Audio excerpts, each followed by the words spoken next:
हिरवागार मटार पाहिला की काहीतरी स्पेशल करून खावंसं वाटतं. तर आज आपण अशी स्पेशल रेसिपी बघतोय, ती म्हणजे मटार कचोरी. अगदी मार्केटमध्ये मिळते ना, त्यापेक्षा भारी मटार कचोरी घरच्या घरी आपण सहज बनवू शकतो. फक्त तळण्यासाठी थोडेसे पेशन्स ठेवायचे आणि काही टिप्स आपण व्हिडिओमध्ये शेअर केल्या आहे. त्या जर तुम्ही फॉलो केल्या तर आपली कचोरी अगदी खुसखुशीत आणि थोडीशी कुरकुरीत अशी मटार कचोरी आपण घरच्या घरी बनवू शकतो. करायला अगदी सोपी आहे. तर नमस्कार, मी नयन मराठी रेसिपीमध्ये तुमचं सर्वांचं पुन्हा एकदा खूप खूप खूप मनापासून स्वागत. रेसिपी आपण लगेचच सुरू करतोय, पण त्याआधी चॅनलवर जर तुम्ही नवीन असाल तर नयन मराठी रेसिपी या चॅनलला सबस्क्राईब करा आणि व्हिडिओखालील घंटीचं बटन दाबायला विसरू नका, म्हणजे नवीन व्हिडिओचे जे नोटिफिकेशन्स आहेत ते तुम्हाला सर्वात आधी मिळतील. रेसिपीला सुरुवात करू. आज आपण मटार कचोरीची रेसिपी बनवतोय. तर मटार कचोरीसाठी जे आतलं स्टफिंग असतं त्यासाठी लागणार आपण साहित्य बघू. तर त्यासाठी मी इथं 1 वाटी हिरवा वाटाणा घेतलाच, म्हणजे 1 वाटी मटार घेतलाय. त्यानंतर 2 उकडलेले बटाटे इथं सोलून घेतले. त्यानंतर अर्धा चमचा इथं धने पावडर घेतली, अर्धा चमचा जिरे घेतलेत, तुम्ही जिरे पावडरही घेऊ शकता. त्यानंतर चवीनुसार मीठ घेतलंय आणि स्टफिंगसाठी आपण छोटंसं वाटण बनवून घेणार आहे. तर त्यासाठी मी 7 ते 8 हिरव्या मिरच्या घेतल्या, थोडीशी कोथिंबीर बारीक कट करून घेतली, 5 ते 6 लसूण पाकळ्या घेतल्या, थोडंसं आलं घेतलंय. हे झालं आतल्या स्टफिंगचं साहित्य. त्यानंतर कचोरीचं जे वरचं कोटिंग असतं, म्हणजे जे आवरण असतं, त्यासाठी लागणारं साहित्य आपण बघू. तर त्यासाठी मी इथं 1 वाटी मैदा घेतलाय, 2 ते 3 चमचे इथं साजूक तूप घेतलंय, त्यानंतर 2 चमचे इथं बारीक रवा घेतलाय, त्यानंतर इथं अर्धा चमचा ओवा घेतलाय. इथं आपण मैदा घेतलाय, तुम्ही मैद्याऐवजी गव्हाचं पीठ वापरलं तरी चालेल. आता आपण कचोरीचं जे वरचं आवरण आहे ते पीठ मळून घेणार आहे. कचोरीचं पीठ मळण्यासाठी मी इथं एक भांडं घेतलंय, त्यात आपण हे घेतलेला मैदा टाकून घेऊ. 1 वाटी आपण इथं मैदा घेतलाय. त्यानंतर जो घेतलेला ओवा आहे तो हातावर थोडासा चोळून घालायचा, म्हणजे ओव्याची टेस्ट आपल्या कचोरीमध्ये छान लागते. त्यानंतर चवीनुसार मीठ घालायचंय. 2 चमचे मी इथं साजूक तूप घातलंय. त्यानंतर 2 चमचे रवा. आपण ह्या मैद्यामध्ये तूप घातलंय, हे व्यवस्थित पिठाला चोळून घ्यायचं, म्हणजे आपली कचोरी खुसखुशीत होते. असं चोळून चोळून आपल्याला तूप मिक्स करून घ्यायचंय आणि असा पिठाचा गोळा होईल या पद्धतीने आपल्याला पीठ मळून घ्यायचंय. आता थोडंसं कोमट पाणी घेऊन आपण हे मळून घेणार आहे. अगदी थोडं थोडं पाणी घालून आपल्याला मळून घ्यायचंय. या पद्धतीने अगदी थोडं थोडं पाणी घालून आपण इथं पिठाचा गोळा करून घेतलाय. पीठ मळताना आपल्याला घट्टसर मळायचं आहे. पीठ जर सैल झालं तर आपली कचोरी तेल पिते, त्यामुळे आपल्याला एक घट्टसर गोळा मळून घ्यायचा आहे. आणि आठवणीने आपण इथं थोडंसं कोमट पाण्याने हे पीठ मळून घेतलंय, त्यामुळं आपली कचोरी ही थोडीशी क्रिस्पी होते, म्हणून आपण इथं कोमट पाणी वापरलंय. पीठ मळून झालंय, त्यानंतर आपण थोडंसं तूप घालतोय यावर आणि थोडंसं मऊ करून घेणार आहे. तुम्ही तुपाऐवजी तेल वापरलं तरी चालेल. असा हा गोळा आपल्याला मऊसूत करून थोडा वेळासाठी भिजत ठेवायचा आहे, कारण आपण यात रवा घातलाय, व्यवस्थित तो भिजला जातो. पिठावर आपण झाकण ठेवून 10 ते 15 मिनिटासाठी रेस्ट करायला ठेवणार आहे.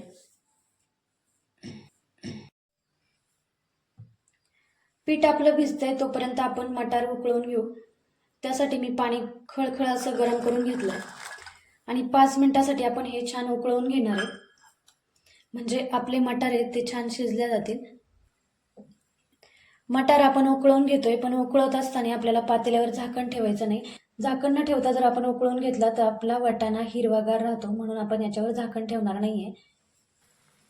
5 मिनिटं झालेत, आपला मटार छान उकळलाय. यानंतर आता आपण गॅस बंद करतोय आणि हा आपण एका चाळणीवर काढून घेणार आहे.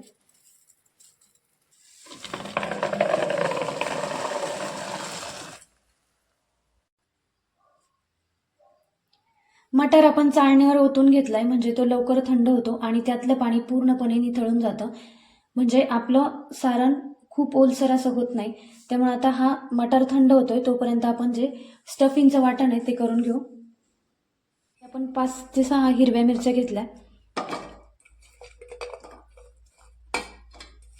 त्यानंतर 7 ते 8 लसणाच्या पाकळ्या घेतल्यात आणि थोडीशी कोथिंबीर घेतली.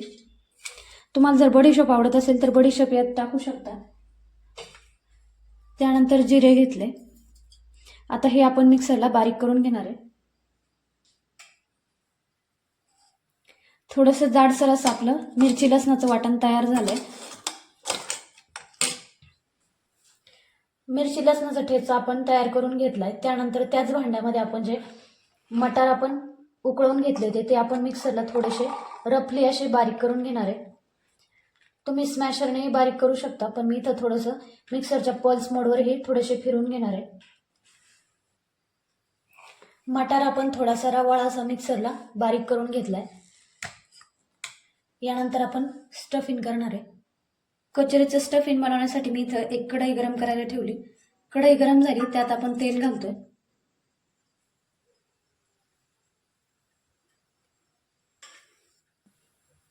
तेल गरम झाले त्यानंतर आपण मिरची लसणाचा ठेचा यात घालतोय.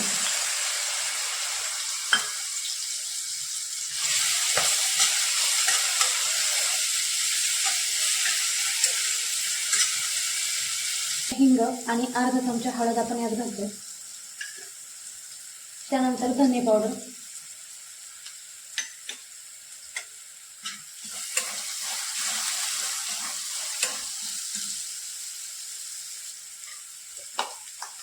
मिरची लसणाचं वाटण छान परतलंय. त्यानंतर आपण जो मटार मिक्सरला रफली फिरून घेतलाय तो यात टाकून घेऊ.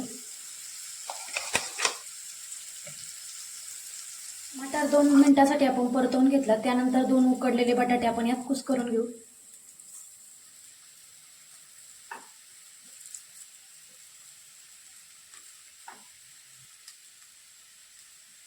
त्यानंतर चवीनुसार मीठ घालतोय.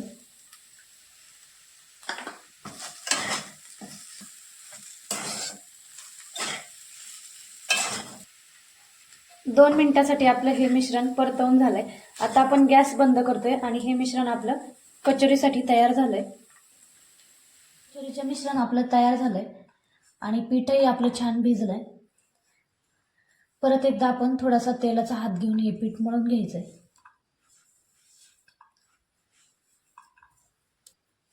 तेलाचा हात घेऊन इथं पीठ आपण छान मऊ करून घेतलंय.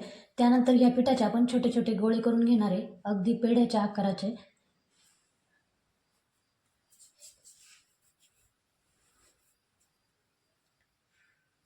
सगळ्या पिठाचे आपण पेढ्याच्या आकाराचे इथं उंडे तयार करून घेतले. आता एक एक उंडा आपण लाटून घेणार आहे आणि मग कचोरी तयार करणार आहे. एक उंडा घेतलाय आपण लाटून घेऊ. खूप जास्त जाड नाही किंवा खूप जास्त बारीक नाही, मध्यम आकाराचं आपल्याला हे लाटून घ्यायचंय.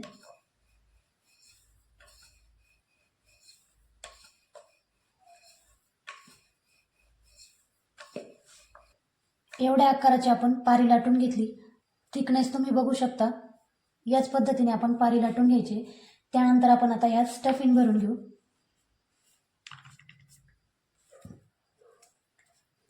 स्टफिंगचा यास आपण गोळा तयार करून घेणार आहे, म्हणजे आपल्याला भरायला व्यवस्थित पडतं.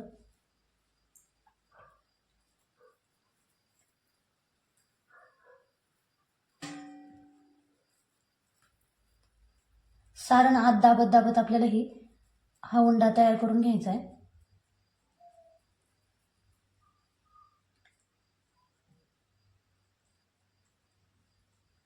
सगळ्या कडा आपल्याला एकत्र मिळून टोकाला जुळवून घ्यायचंय.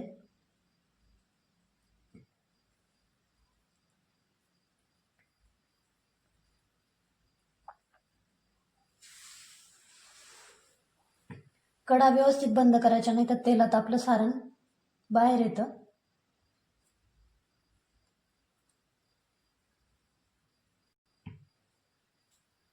या पद्धतीने आपण उंडा तयार करून घेतला आणि अगदी अलगद असं याच्यावर लाटणं फिरून घ्यायचंय.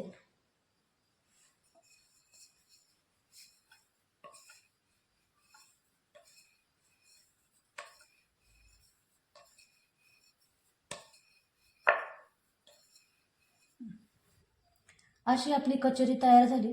तुम्ही बघू शकता मागच्या बाजूने सगळ्या कडा आपण बंद केलेल्या आहे. याच पद्धतीने आपण सगळ्या कचोऱ्या तयार करून घेणार आहे. सगळ्या कचोऱ्या आपण इथं भरून घेतल्या. यानंतर आपण तळून घेऊ. कचोरी तळण्यासाठी तेल आपण अगदी मध्यम गरम करून घेतलंय. तेल गरम झालंय, त्यानंतर आपण यात कचोरी सोडतोय. तेल खूप कडकडीत गरम करायचं नाही, हलकंसं गरम करून घ्यायचंय.